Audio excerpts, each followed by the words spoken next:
Take me by the hand, show me the way I can go. Take me by the hand, show me the way.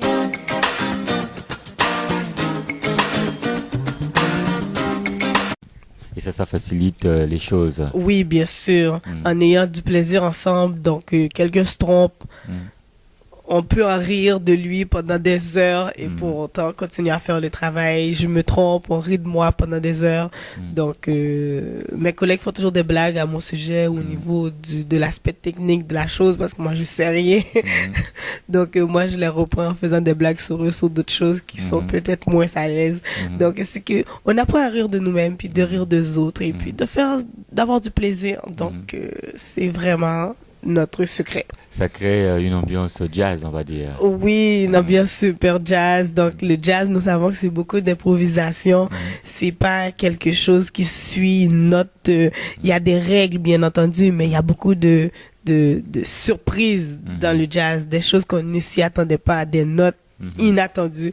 Donc, c'est ça qui fait sa beauté. Et puis, notre équipe aussi, donc, c'est que on n'est pas protocolaire. Donc, il faut absolument que ce soit lui ici. Il peut pas aujourd'hui. Pourquoi pas un autre va le chercher, le matériel. Donc, je peux faire le transport, comme aussi je peux faire la gestion, comme aussi on est multifonctionnel, multidisciplinaire. Donc, on n'est pas stocké à notre poste. Ok, moi, je suis ici, je fais ça, puis je fais rien d'autre. Non, tout le monde balaie, tout le monde nettoie, tout le monde fait tout. Tu proposes donc un mélange d'artistes, des artistes émergents, des artistes, j'allais dire, qui ont une certaine ossature, une certaine expérience. Mais comment arrives-tu à gérer cette diversité-là, des artistes émergents et des artistes, entre guillemets, confirmés? Donc, on va pas chercher des artistes au hasard. Et on dit, oh, lui, il fait bien l'affaire. Oui, oui, je vais le prendre. Non. Il faut voir, est-ce qu'il rentre dans le cadre de l'activité que tu fais? Est-ce qu'il rentre dans le budget aussi de ce que tu as déjà préparé? Est-ce que tu as besoin d'une personne qui est déjà connue, peu connue ou qui se lance? Alors, c'est de savoir qu'est-ce que tu fais et ensuite, tu peux prendre certaines personnes et les placer au bon endroit. Donc, c'est un travail réfléchi à l'avance. C'est une planification déjà faite en réunion, en discussion pour balancer le tout. Des fois, on les mélange. On met un artiste très connu puis un moins connu. C'est pour lui donner de l'élan, de l'essor pour dire, écoute, il est capable de chanter avec un artiste plus connu. Donc, on lui amène un public plus grand. Donc, c'est de lui donner de l'essor. Donc, c'est vraiment une histoire d'identification. Qu'est-ce que tu fais? Alors, qu'est-ce que tu veux avoir dans cette activité et quelles sont les retombées que tu veux avoir? Tu organises les soirées thématiques, mais quelles sont les thématiques les plus en vogue? C'est vraiment les thématiques musicales. Donc, quand il y a une soirée musicale, les gens, ils s'attendent à voir quelque chose de nouveau parce que le jazz, comme je disais, c'est pas quelque chose qui joue à la radio tous les soirs. Donc, on a un public cible qui veut entendre le jazz fait par des jeunes. Donc, c'est ça la clé. Et dans toutes nos soirées, en général, on essaie qu'il y ait un goûter. Ça attire le monde.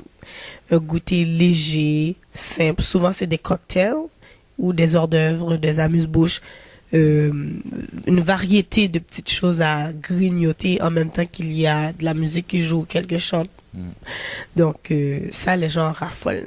Donc, notre clé, là, c'est vraiment la musique. Bon, que dirais-tu à une jeune femme qui veut se lancer en affaires, qui hésite? Donc, pour quelqu'un qui a un rêve ou qui veut se lancer et qui ne sait pas où commencer, ça se résume en 2 mots. Tu peux. Fonce, fais ce que tu as à faire. Tu as un objectif, ne t'empêche pas d'y aller. Parce que les barrières sont là dans toutes les situations. Et puis, ça n'a jamais été, jamais vu quelqu'un qui a réussi sans barrière. Souvent, cette réussite n'est pas valorisée puisque la personne l'a eu tout cuit. Donc, finalement, est-ce que c'était réellement une réussite? Donc, pour on parle de victoire, il faut qu'il y ait un combat. Donc, dans toutes les sphères d'activité, il va toujours avoir ce combat. Donc, ne t'empêche pas d'y aller. Donne-toi du courage, donne-toi du temps.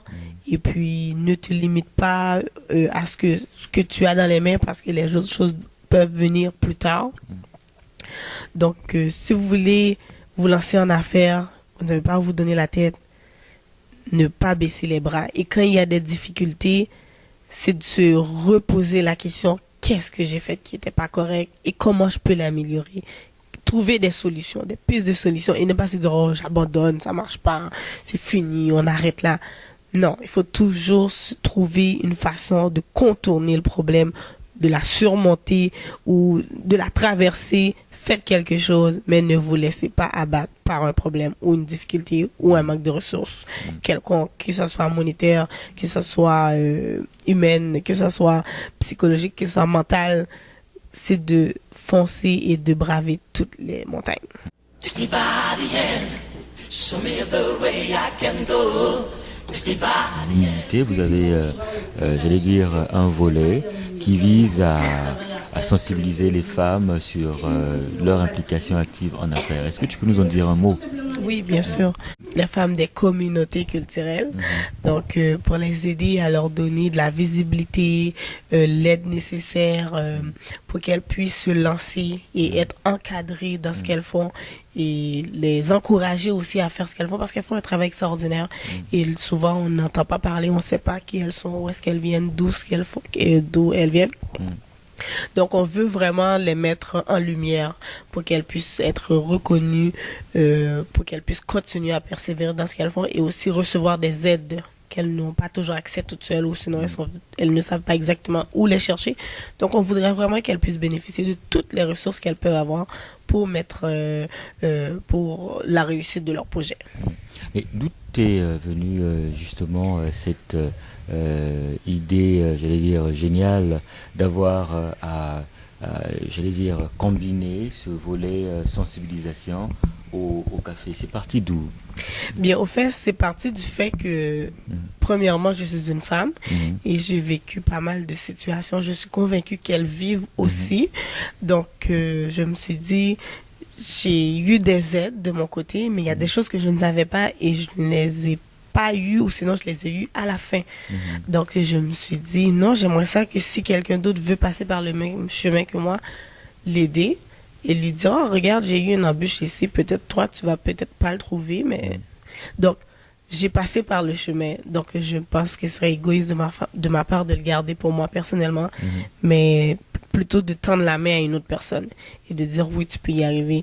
Oui, j'ai passé par là, moi aussi. Oui, j'ai vécu cette situation-là. Oui, j'ai été frappée à telle porte. Oh, j'ai pas été frappée à cette porte-là, je le savais pas. Donc, c'est vraiment du fait de ce que j'ai vécu, je me suis dit...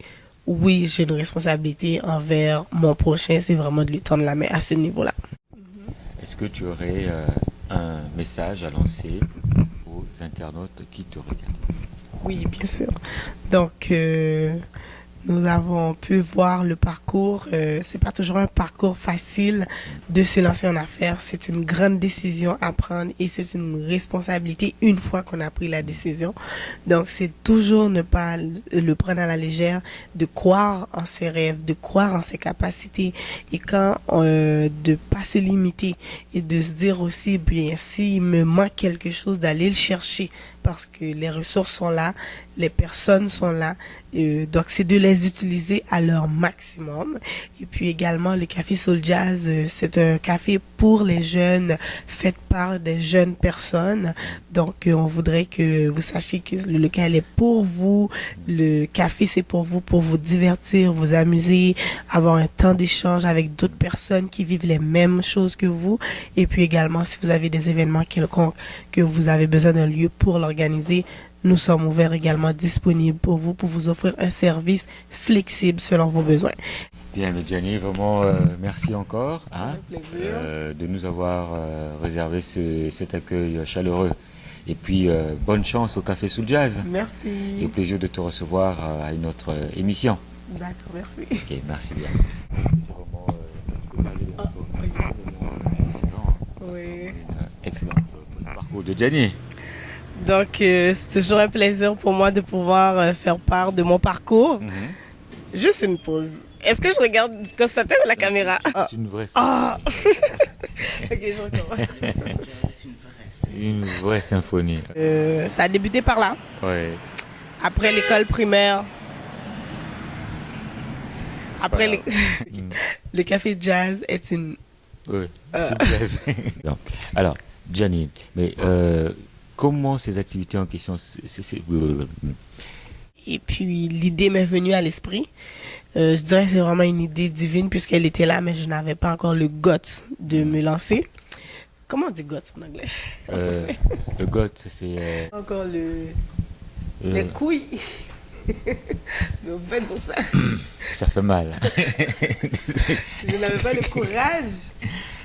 Tes études ont été sanctionnées par quel diplôme à Concordia? Sanctionné? Oui, enfin, quel diplôme t'as eu quoi? Ah, ok. Désolé. Ça continue. Mais comment arrives-tu à gérer cette diversité-là des artistes émergents et des artistes entre guillemets confirmés? Est-ce que je dis tu ou vous? À moi? Non, si je m'adresse à... Ouais. Oh, tu peux dire tu, c'est pas grave. Un dernier mot au public.